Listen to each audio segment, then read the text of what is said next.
Hello my dear friends, and welcome back to another Star Wars news update. So today we're going to take a little break from the Acolyte and see what's going on in the rest of the galaxy far, far away.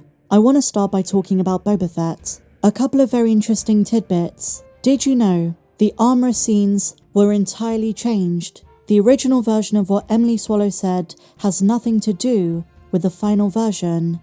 In a brand new revelation, she reveals that her original lines were very different, but she didn't specify how or what she originally told Din Djarin. When he finds the secret covert, their conversation about Bo-Katan, the Night of 1,000 Tears, was not in the original script. They did so much ADR, so much voiceover work in post. I'd love to ask Emily what she originally said, but it has nothing to do with the final version we got. In other Boba news, Temuera Morrison has been doing conventions, and once again he expressed how badly he wants to see the return of Boba Fett. It's kind of a sad situation. Every few months, we get the same headline: Temuera Morrison or Ming-Na Wen really want fans to demand a second season of Boba. This is a pretty divisive topic. Some say, no, didn't like the first season, while others, and this is my view, it deserves a second season, maybe they can really pick things up. I loved him. And we spoke in a recent video about the fact he might already be filming for the Mandalorian and Grogu movie by Jon Favreau. And interestingly enough, now he comes out and says he wants to return to the Mandalorian, not Book of Boba Fett Season 2, but Mando. And I don't blame him. Boba Fett in the Mandalorian Season 2 was so much more dynamic, so much more interesting, so much more thrilling than in his own series.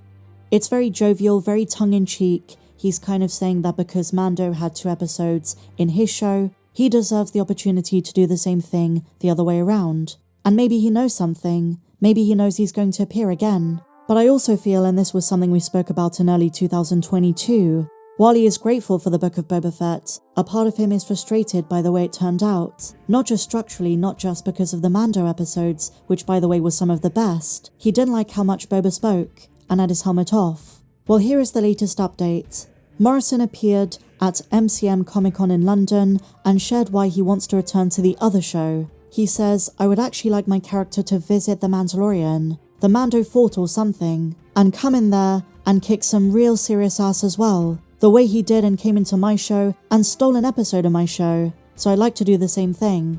And look, he said it joking, he was sat next to Emily Swallow, and it was all in good jest. And he says this because it's now been a couple of years, but I think at the same time, he's serious.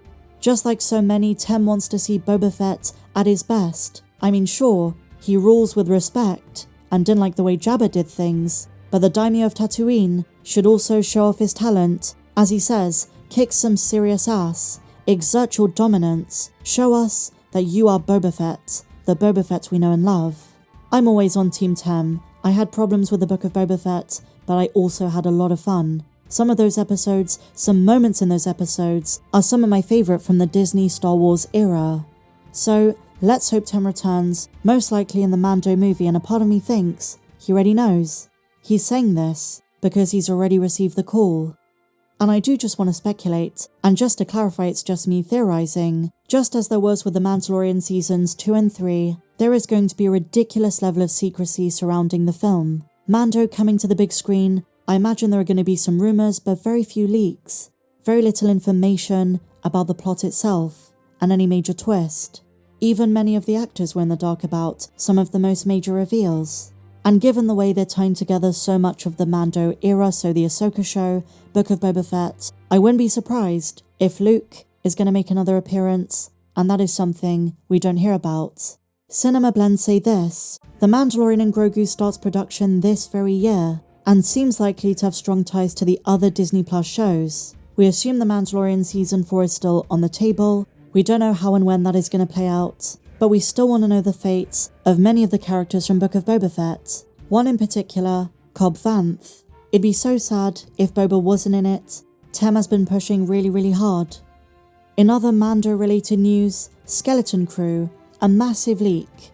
The Lego set of the ship from the series, which is called the Onyx Cinder, has unveiled the names of the kids lost in space, and also Jude Law's character. You won't believe this. He's literally just called Jod. J-O-D. The other characters are Wim, Vexin, Ko, and the little Ortolan, same species as Max Rebo, kneel. This set, much like the series, is still scheduled for release later this year, and following all the drama surrounding the Acolyte, this could be a breath of fresh air. How's it going to fare in terms of viewership and reception? Time will tell. Very little is known. The characters appear to be holding some kind of flashlight, different colours, and they do look like snow cones. And finally, my dear friends, this is big. There's a new rumour, and again the source is 50-50. Lucasfilm is asking Tony Gilroy and Beau Willimon to take on more Star Wars projects after Andor Season 2. This would be fantastic, elevating the quality of writing on Disney Plus series almost fivefold. Now it's important to note, Beau Willimon is already slated for another Star Wars project. He is writing the James Mangold Dawn of the Jedi movie. But in terms of Gilroy, in terms of more Rogue One connecting stories, this is not confirmed.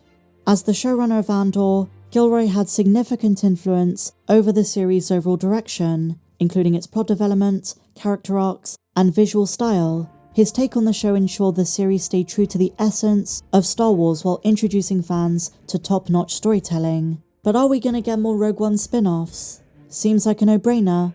And one suggestion I love is Gilroy working on a Thrawn series set years before the Ahsoka show, his rise through the Imperial ranks, overlapping to some extent Star Wars Rebels, but more so an adaptation of some of the recent and canon Zahn books. Another story concerning Imperials makes the most sense. He seems to grasp the political undertones the Star Wars franchise has to offer, but I don't think he should be given a story about the Jedi. It's not his cup of tea, he admits he's not interested, and he doesn't have any interest in the lore surrounding them. But it's evident he brings a level of maturity that makes Andor feel as though it was made for Apple TV and not Disney Plus. So going forward, for future Star Wars projects, I would absolutely embrace Tony Gilroy doing some more. We recently spoke about Knights of the Old Republic. Is that going to be made into a TV show? There were rumours Leslie Headland is interested. As I say, when it concerns the Jedi and Sith, is Tony Gilroy the best person? Well, he's not been given the chance. But I know a lot of fans don't want Leslie Headland touching that. Both Andor and The Acolyte had big budgets, but the team on Andor and Tony Gilroy seem to know how to utilise him more effectively. It's why so many are excited for Andor Season 2. I think for future unknown projects it's going to be a big question mark for Lucasfilm. What can they deliver? Who do they put in charge? And the fandom seems to have spoken. They love Tony Gilroy's writing. And even for those who don't think Andor was for them, I've not seen many of them disagree with the opinion that Tony Gilroy's writing is superior to 90% of what we've gotten in recent years. So yes, this would be fantastic. If he were to do something with a Ghost Crew, why not have him co-write or direct an episode of Ahsoka Season 2? Or do something with the post-episode 6 Imperial Remnant? That could be a great exploration of the in-depth machinations and how the group functions, especially with the return of Thrawn. But with that said, my dear friends, share your thoughts on everything we spoke about in today's video in the comments down below. If you enjoyed this news update, please be sure to give me a big fat thumbs up, subscribe if you're new, and may the Force be with you, always.